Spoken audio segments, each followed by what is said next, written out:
Alô, som. Bom dia, igreja. Bom dia, igreja, graça e paz.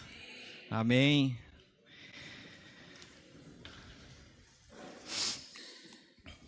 Vamos fechar os nossos olhos, vamos fazer uma oração.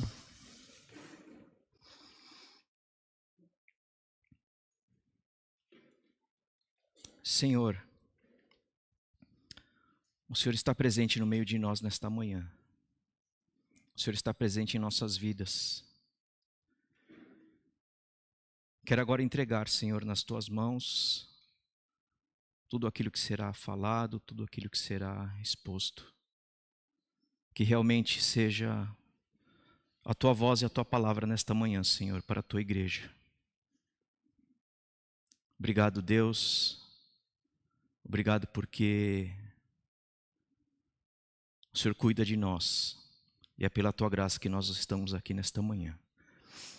Agradecemos, ó Pai, em nome de Jesus. Amém. Bom dia, igreja.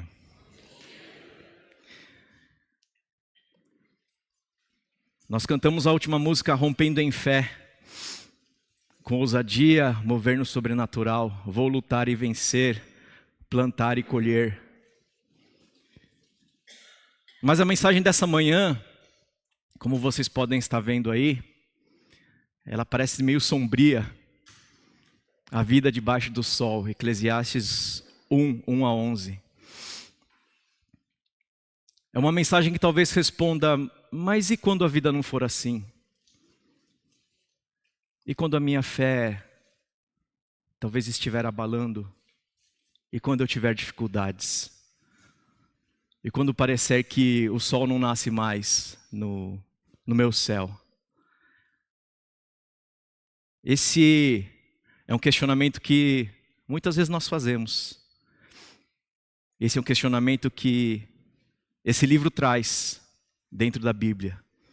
É um livro, vamos dizer, muito diferente. É um livro assim que você às vezes lê e pergunta: mas numa Bíblia cheia de esperança, cheia de vitória, cheia de alegria, por que tem um livro que parece ser tão triste, tão depressivo? Por que tem um livro que parece que não se encaixa muito no contexto todo da alegria do Evangelho? Eu convido os irmãos a abrirem agora em Eclesiastes 1. Eu vou estar lendo a palavra. Tudo é vaidade. Palavra do pregador, filho de Davi, rei de Jerusalém. Vaidade de vaidades, diz o pregador, vaidade de vaidades, tudo é vaidade. Que proveito alguém tem de todo o seu trabalho com quem se afadiga debaixo do sol?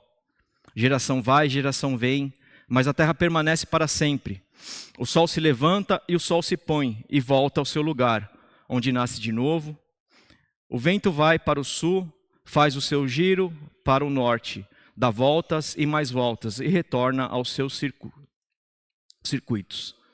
Todos os rios correm para o mar e o mar não se enche. Ao lugar para onde correm os rios, para lá eles voltam a correr. Todas as coisas são canseiras tais que ninguém as pode exprimir. Os olhos não se fartam de ver, nem os ouvidos se enchem de ouvir. O que foi é o que há de ser, e o que se fez, isso se tornará a fazer. Não há nada de novo debaixo do sol.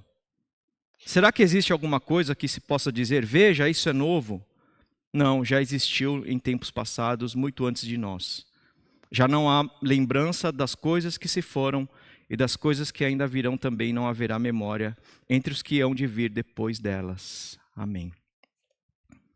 Que livro animador. Eu, particularmente, eu devo ter lido Eclesiastes uma vez.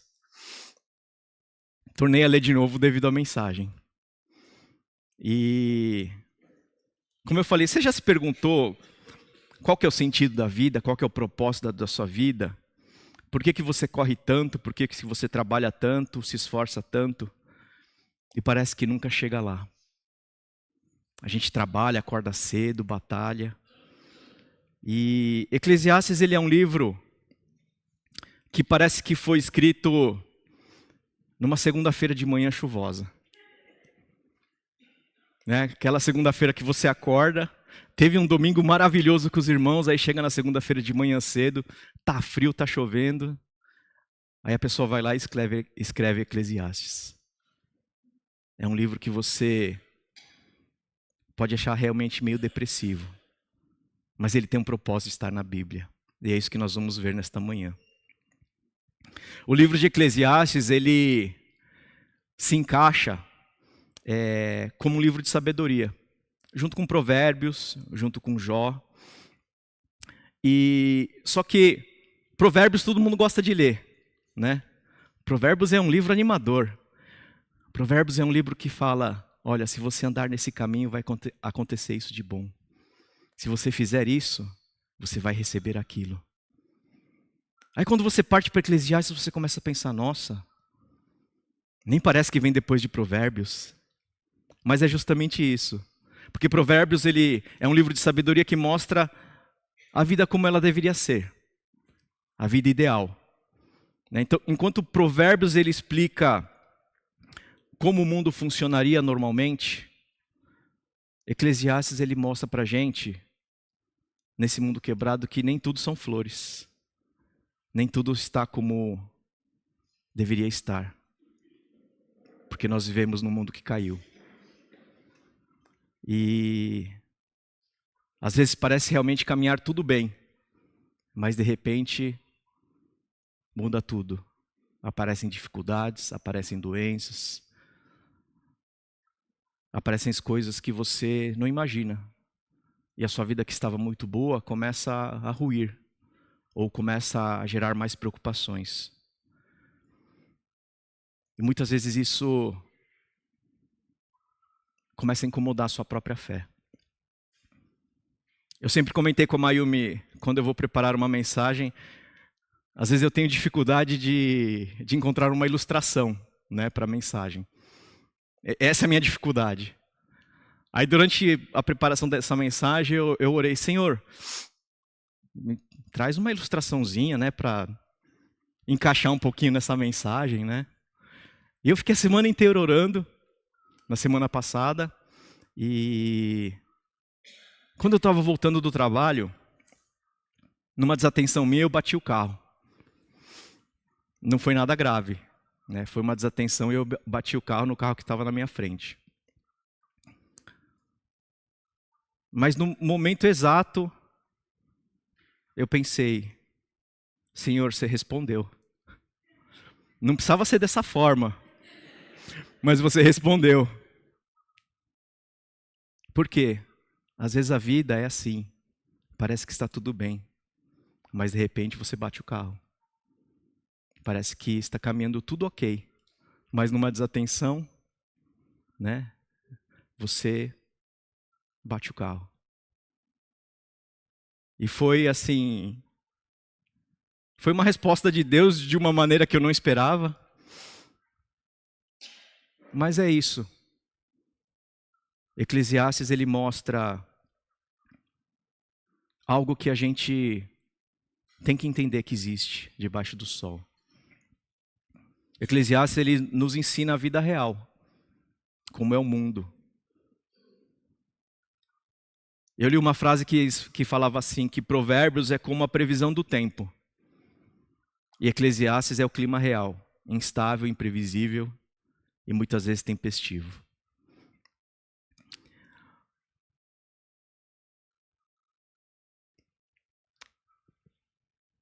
Palavra do pregador, filho de Davi, rei de Jerusalém. Aqui, tradicionalmente, nós aprendemos e nós consideramos Salomão como autor desse livro. E é muito importante a gente entender porque Salomão está nesse livro. Alguns estudiosos dizem que podem ser outras pessoas que escreveram, mas citaram Salomão. Mas talvez isso não importe. O importante é entender que ele está nesse livro. Porque vocês conhecem a história de Salomão. Ele foi um rei que pediu sabedoria a Deus. Muita sabedoria. Ele foi alguém cercado de riqueza, cercado de grandeza, cercado de conhecimento. Ele foi um rei muito vitorioso. Ele tinha de tudo. E quando você começa a entender que aquele rei que tinha de tudo escreve um livro desse, você começa a imaginar que talvez Salomão tenha passado por tudo, tenha vivido tudo, e já no final da vida, no final da idade, ele vem e escreve: tudo isso não valeu a pena, tudo isso foi vaidade.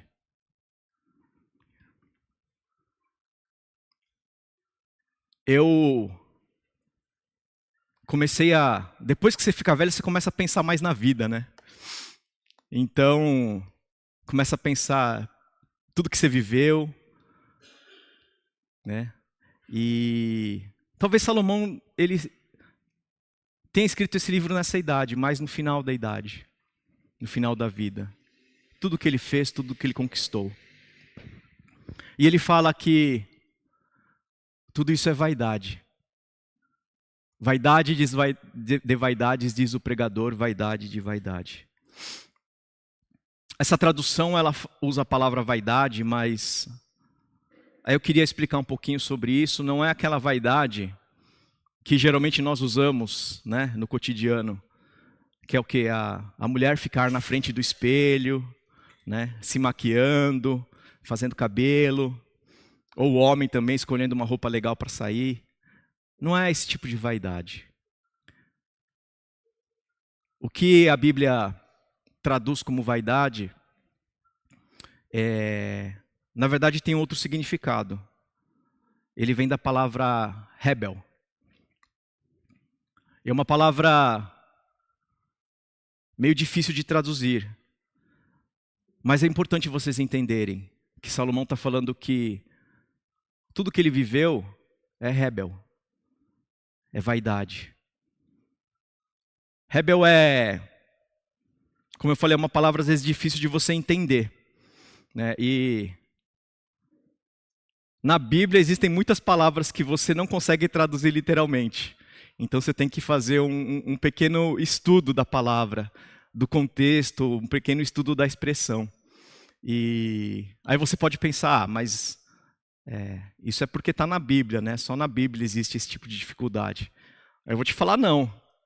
Tem algumas palavras, por exemplo, na língua portuguesa que não existem em outras línguas. Saudade. Todo mundo sabe o que é saudade. Né? Todo mundo aqui sabe o que é saudade. Se você usar a palavra saudade no português, a gente vai saber o que significa saudade. E como é que fala em inglês saudade? Não existe uma tradução literal para saudade. Existe uma expressão. I miss you. E saudade em japonês? Natsukashi. Mas também não é uma tradução literal de saudade, que você conhece aqui. Natsukashi, ela remete um pouco à nostalgia. Remete a algo assim que você se lembra, né, com alegria. Isso é um pouquinho da saudade que nós entendemos, mas não é tudo. Então, quando você lê a palavra vaidade, ou em outras traduções aparece inutilidade, nada faz sentido, vocês têm que lembrar que no original está escrito rebel. E rebel significa algo que é vapor. Algo que é como o ar frio da manhã. A gente passou pelo inverno, agora, pela graça de Deus, está acabando.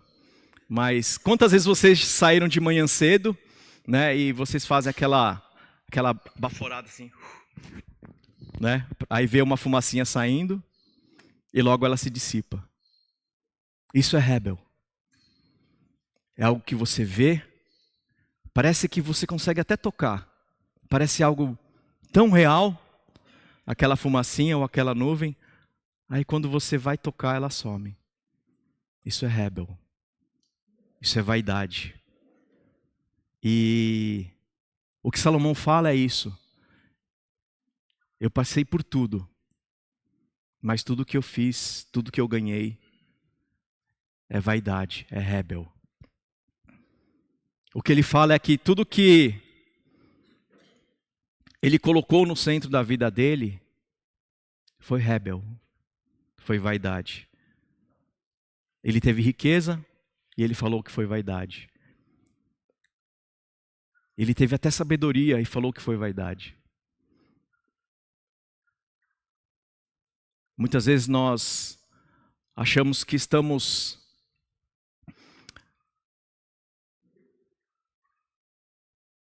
dando valor a algo que parece firme, algo que parece tão real. Mas no fim a gente vai entender que é vaidade. E o sábio observador, Salomão, a partir desse verso 3, ele começa a se justificar. Ele começa a falar, eu vou explicar para vocês porque eu acho que tudo é vaidade. Primeiro ele fala, que proveito alguém tem de todo o seu trabalho com quem se afadiga debaixo do sol? Quem aqui já se perguntou isso? Por que eu trabalho tanto? Ou, para aqueles que já são aposentados, por que eu trabalhei tanto? Quantas horas da sua vida você se dedicou ao trabalho? Se você contar, você vai se espantar, é muitas horas. Quantas horas da sua vida você se dedicou aos estudos, ou se dedica? É muito tempo. E Salomão fala, que proveito tem? O que eu ganho com todo esse trabalho nesse mundo? Esse questionamento de Salomão, aí tem um ponto muito importante nesse versículo. É a palavra debaixo do sol, a expressão debaixo do sol. Salomão ele começa a questionar o motivo do trabalho, o motivo de todo esforço. E essa expressão debaixo do sol é a expressão muito importante para vocês entenderem nesse livro de Eclesiastes. Significa aqui nesse mundo, debaixo do sol. Debaixo do sol é onde nós pisamos, é onde nós estamos. Então ele questiona, o que vale o trabalho aqui nessa vida? Trabalho tanto, qual que é o ganho real? Qual que é o proveito disso tudo? E realmente debaixo do sol o trabalho parece meio frustrante. Parece meio rebel, um vapor. E o pregador continua. Quando eu falo pregador não sou eu, tá gente? É que no início do livro eu falo pregador. Salomão continua e fala, geração vai, geração vem, mas a terra permanece para sempre. Aqui ele começa a falar sobre um ciclo de gerações, né? Quantas gerações vieram antes de nós? Quantas gerações vieram antes dos seus avós? Eles passam pelos mesmos problemas. Eles têm que trabalhar, eles têm que sustentar a família, eles têm problemas de relacionamento. A geração anterior nossa teve o mesmo problema. E a anterior da anterior também. Então Salomão fala, de geração vai, geração vem, a terra permanece para sempre. Ele começa a falar que que a vida é repetitiva. Que graça tem a vida? Ela é repetitiva. É um questionamento que às vezes você tenha feito também.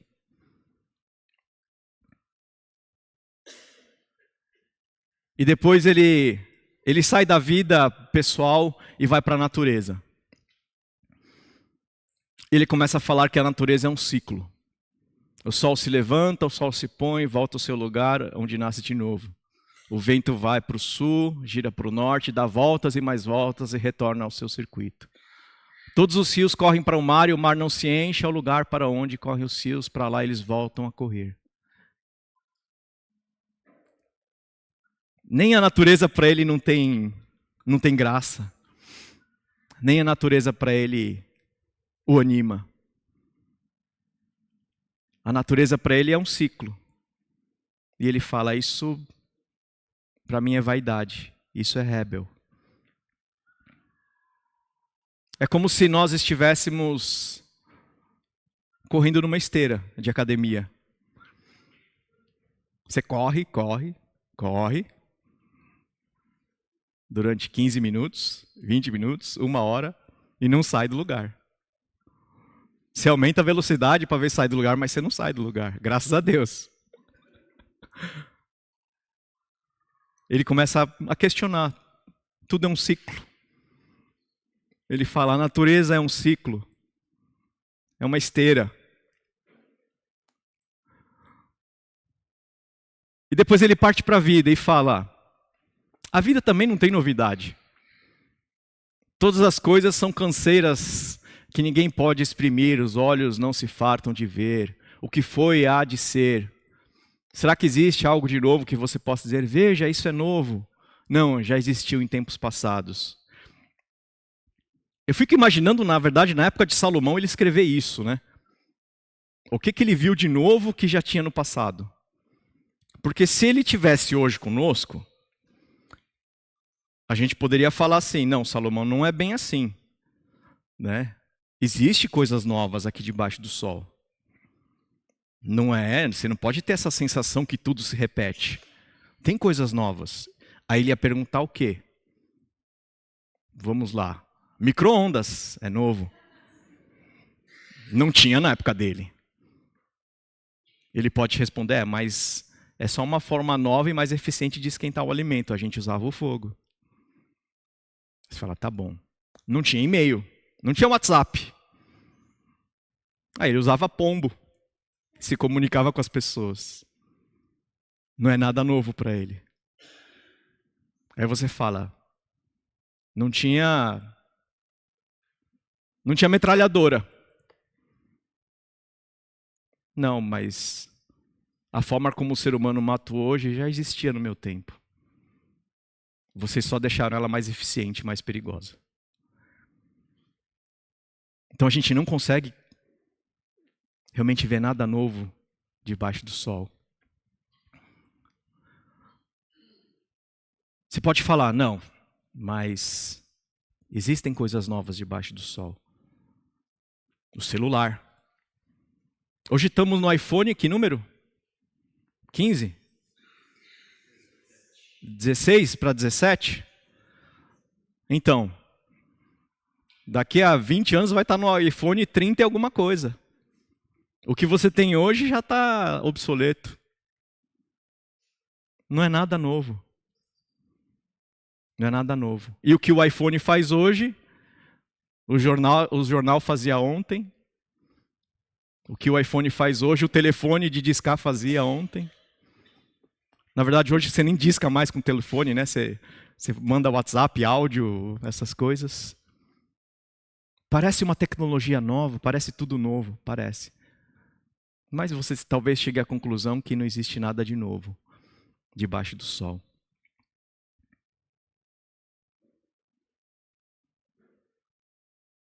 E como se já não bastasse esses versículos tão animadores, aí Salomão chega e fala, já não há lembranças das coisas que se foram e aqui ainda irão por vir. Também não haverá memória entre os que hão de vir depois delas. Aqui ele está falando uma coisa que eu não tinha parado para pensar, mas depois comecei a parar para pensar. Que daqui a alguns anos nós não seremos mais lembrados. Né? Aqui o pregador ele constata a realidade que em poucos anos muitas coisas que nós fazemos aqui não serão mais lembradas. Será tudo passado. E o que nós fazemos aqui no presente talvez não dure uma geração, 2 gerações. Aí você começa a ver como é frustrante isso. Chega a ser triste.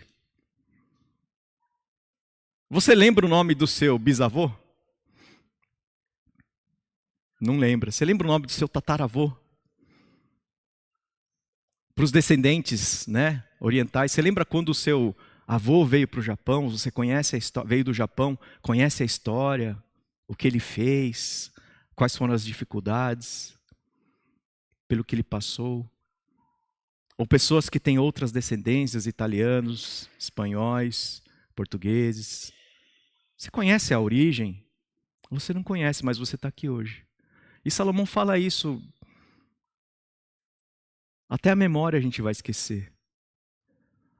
E quando ele observa isso debaixo do sol, realmente parece tudo meio depressivo, tudo meio triste. Mas eu não quero que vocês saiam daqui tristes. Eu não quero que vocês saiam daqui achando que a vida é Eclesiastes. A vida é vaidade. A vida é debaixo do sol, é meio nebulosa. Porque Eclesiastes ele faz parte de um todo. Ele é um livro que está inserido no meio de uma história. Ele é um livro que está inserido no meio de uma esperança divina. Ele é um livro que realmente mostra talvez uma face triste que nós passamos, que nós vivemos. Quantas pessoas aqui já passaram ou passam por depressão, por ansiedade? Quantas pessoas aqui passam por dificuldade? E se você se depara com esse livro, você fala, nossa, esse livro é tão eu. Eu estou meio Eclesiastes hoje. Ou eu conheço alguém que está passando por isso. Eu conheço. Eu já passei. Conheço alguém próximo que está passando. Mas a maravilhosa graça de Deus e desse livro chamado Bíblia, quando você vira a página de Eclesiastes e começa a ler a Bíblia como um todo, do início ao fim, você vê que esse livro, vamos dizer assim, ele está depois do Éden e antes do céu. Ele está depois da queda, mas antes da eternidade. E é um livro que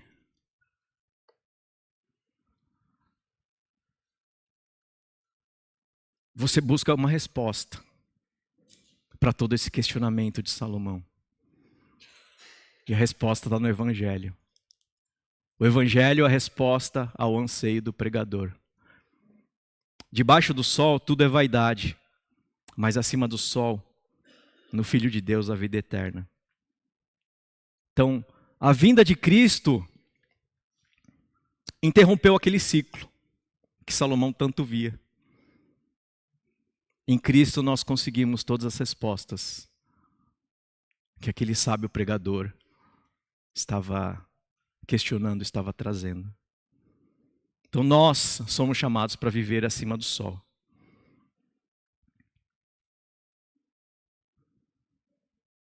Em Cristo o trabalho não é vão.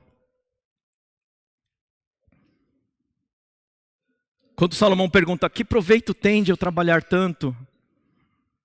Andando com Cristo, nosso trabalho, ele é valioso. Ainda que seja desgastante, ainda que seja cansativo, tem um propósito. O nosso trabalho, ele glorifica a Deus. 1 Coríntios fala, 15:58. Portanto, meus amados irmãos, sede firmes e constantes, sempre abundantes na obra do Senhor, sabendo que no Senhor o vosso trabalho não é vão.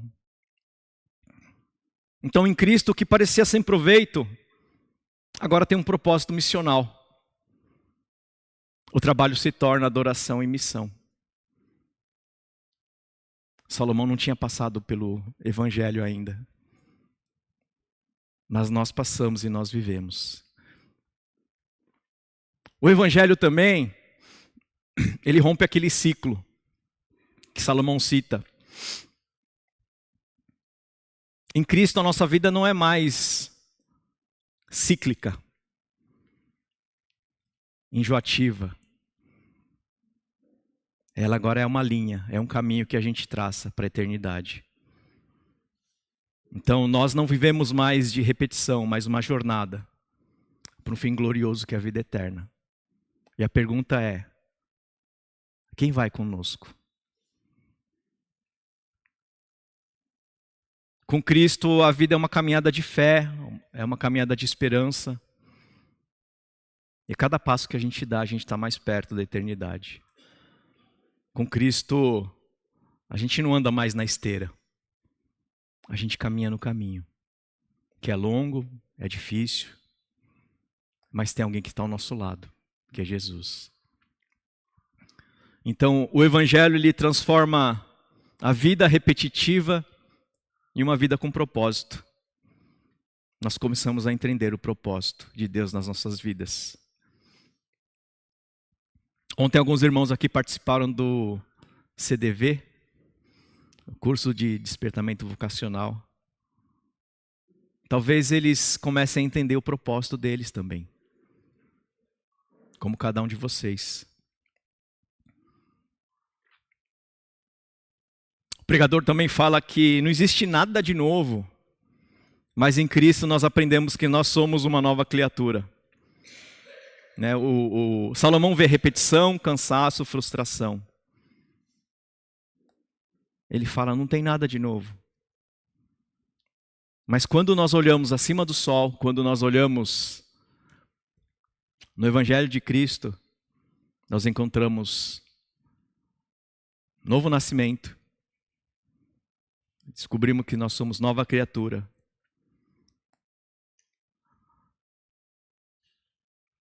Em 2 Coríntios 5,17 fala, se alguém está em Cristo, nova criação.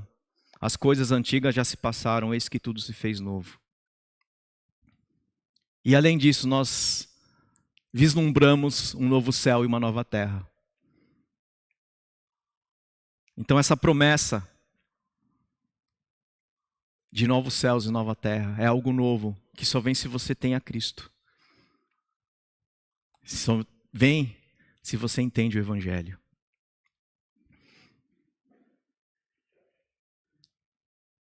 E em Cristo nós não seremos esquecidos. Quando ele estava falando que gerações serão esquecidas, eu fiquei bem preocupado, né? Fiquei assim, nossa, realmente faz sentido, né? Eu não lembro o nome do meu tataravô. Na verdade, eu não sabia nem o nome do meu Dichan. Eu chamava ele de Dichan. Quando eu comecei a estudar, né, a professora do primário, ela fez aquelas perguntinhas. Qual o nome do seu avô? Eu, Dichan. Né? Do seu avô paterno, Dichan. E do seu avô materno, Dichan. E da sua avó, Bachan. E da sua avó paterna, Bachan. Tem tudo o mesmo nome. Eu não sabia o nome dos meus avós. Mas também eu só chamava de Dichan e Bachan, né? Então, eu era criança. Agora eu sei. Mas é mais ou menos isso. Eu não sei o nome do pai do meu Dichan. Os meus pais falam que é Dian. Né? Mas eu não sei o nome. A gente esquece os nomes. Né? Às vezes pessoas que estão... Quem aqui tem dificuldade de lembrar nomes? Muita gente tem, né? Quem já passou por isso? Você encontra um amigo que você não via há muito tempo e ele lembra o seu nome. É incrível, né? Quando você não sabe o nome da pessoa, a pessoa sabe, né? E ela chega e fala, ô Edson, quanto tempo, né? Que a gente não se vê. Aí você, ô amigo! Né? Pior é quando você era o jovem que fazia bullying com essa pessoa e só lembrava do apelido, né? Você fala, ô Edson, tudo bem, né? Aí você pergunta, você lembra de mim? Ele fala, eu lembro, você me chamava disso. E o nome você não lembra, né? Aí você fica, nossa, como é que eu chamava? Como é que é o nome dele? Você não lembra. Mas é assim a vida. Às vezes a gente esquece de pessoas tão próximas ou que passaram a menos de 20 anos da nossa vida, ou menos de 15 minutos. Você não lembra o nome da pessoa. Mas em Cristo nós não seremos esquecidos. Paulo menciona, né, aos seus cooperadores no livro de Filipenses, que os nomes estarão escritos no livro da vida. E Lucas 10, 20 fala: no entanto, alegrem-se, não porque os espíritos se submetem a vocês, mas o final aqui é importante, sim porque o nome de cada um de vocês está registrado no céu. Aqui nessa passagem, só para vocês entenderem o início do versículo, os discípulos eles estavam maravilhados, porque eles viram que eles tinham poder sobre o demônio. Mas Jesus ressalta que o maior motivo de alegria não é esse poder. Não são os feitos que você faz aqui na terra. Não é o que você deixa assim físico. Não são as conquistas. Mas o fato que Deus nos dá vida eterna. Nossos nomes estarão registrados no céu. Amém?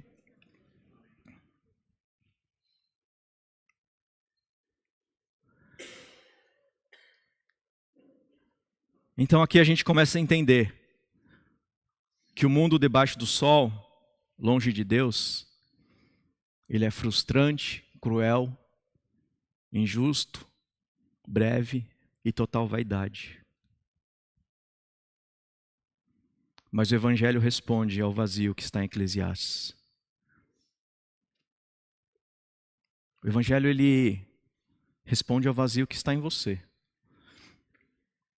Ele responde ao vazio que está no coração de muitas pessoas. E às vezes é bom a gente entender que existe um livro como Eclesiastes, talvez para você mostrar para alguém que esteja passando por isso. A pessoa pode falar: não, mas Deus não me entende. Deus não entende o que eu estou passando. E você fala: não, tem um livro na Bíblia que mostra que Deus entende o que você está passando. Porque alguém muito sábio passou por isso. Mas Deus tem a resposta para tudo, para todo o anseio. E nós estaremos entrando, no próximo mês, que chama Setembro Amarelo. Vocês já ouviram falar, que é contra o suicídio, E essa mensagem veio para abrir esse mês. E que realmente esse livro ele possa estar trazendo a cada um de vocês um novo entendimento. Eu desafio vocês a lerem o livro, mas agora com essas chaves. O debaixo do sol, entendendo o que é a terra. E vaidade, entendendo que é algo fugaz. E vendo que tudo que o pregador aqui fala, de alguma maneira Cristo respondeu através da vida dele. De alguma maneira Cristo ensinou através daquele sangue derramado. Eu queria convidar agora o grupo de louvor, por favor.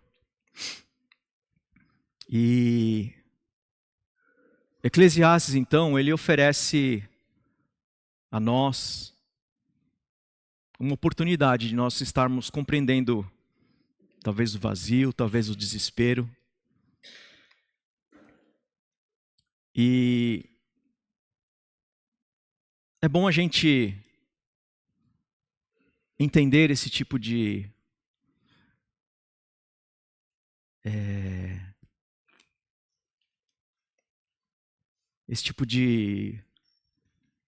desafios que a vida traz, porque de alguma forma é um ensinamento para que você possa estar mostrando para essas pessoas que ainda não têm Cristo, que a vida dela é muito importante, que vale a pena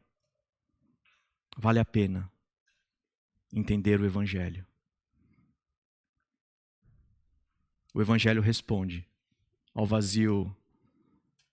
Eu coloquei Eclesiastes, mas o Evangelho responde ao vazio da nossa vida.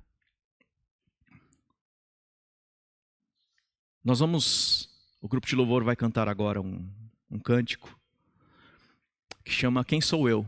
Todos aqui já devem conhecer.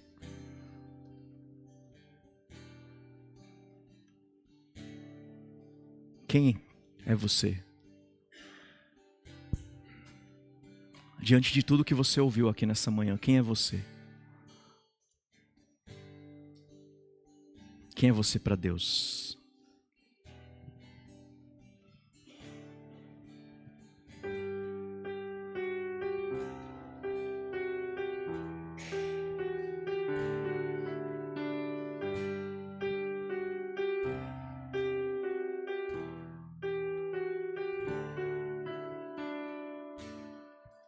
Quem sou eu para que o Deus de toda a terra se preocupe com meu nome, se preocupe com minha dor?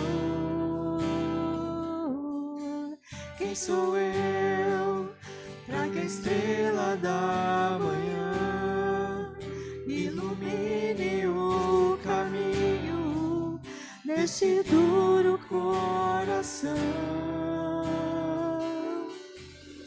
Não apenas por quem sou, mas porque tu és fiel.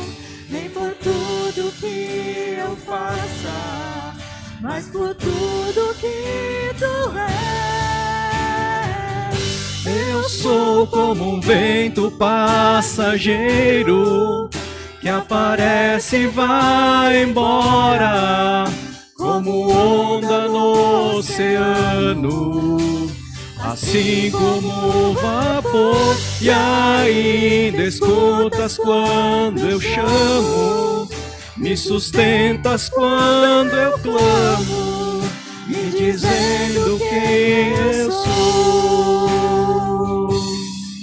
Eu sou teu.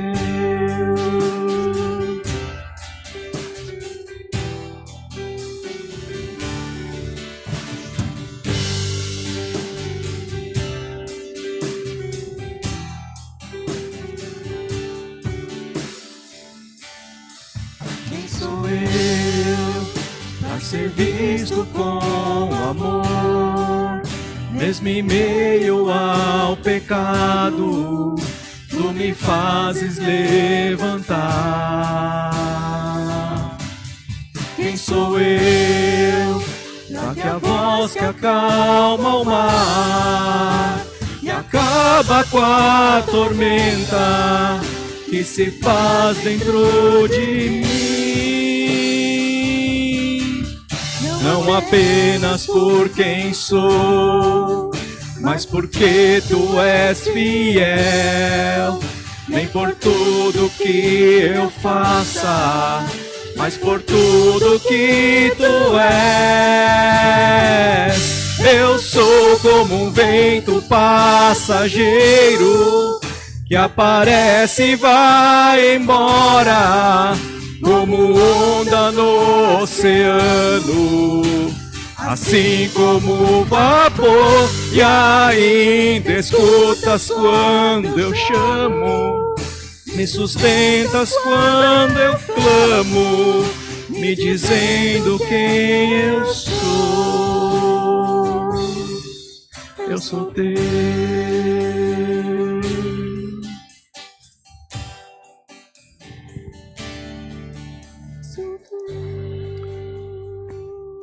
Feche os seus olhos. Quem é você debaixo do sol?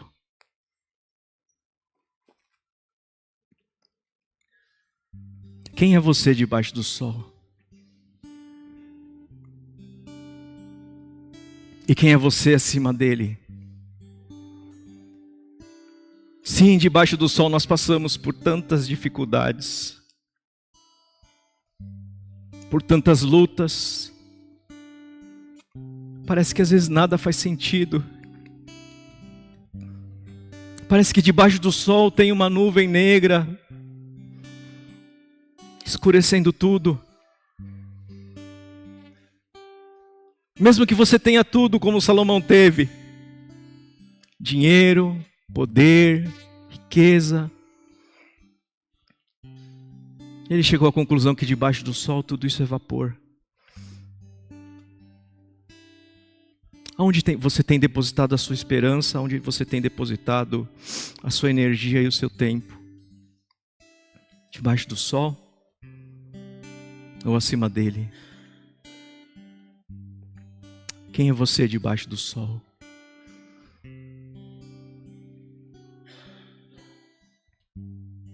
É a pergunta que Deus está fazendo nessa manhã.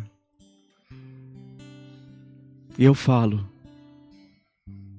nós somos, como a música falou, vapor, vento passageiro. Mas cada um de nós temos um propósito em Cristo. Cada um de nós tem uma esperança acima do sol. Que nessa manhã vocês possam estar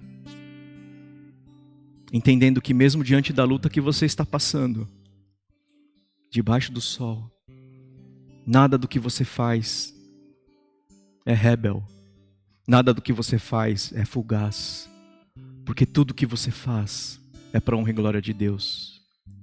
E busque fazer tudo debaixo do sol para a honra e glória de Deus, porque senão você vai estar preso, como esse pregador aqui em Eclesiastes, com uma visão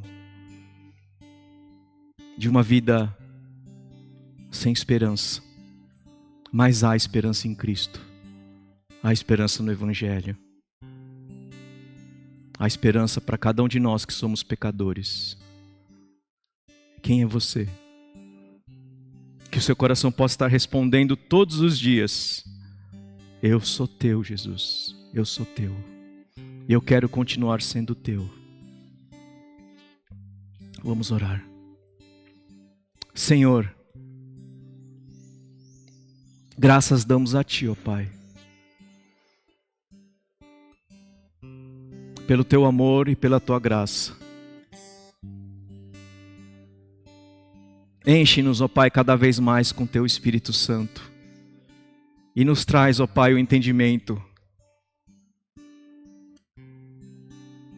que nós precisamos de Ti. Coloca, ó Pai, no nosso coração uma lente que nós podemos observar o mundo acima do sol, na eternidade. E nos dá, Senhor, sabedoria. Sabedoria para entender, ó Pai, a Tua palavra desta manhã. E que nós possamos estar orando por aquelas pessoas que nós sabemos que têm problemas com depressão, problemas com uma vida triste, talvez até com suicídio. Que possamos estar tendo sabedoria, ó Pai.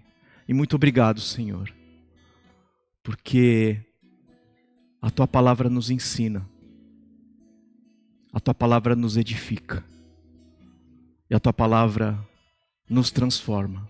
Então transforma, Senhor, as nossas vidas nesta manhã. Obrigado, Deus. Eu oro e agradeço. Em nome de Jesus. Amém. Amém.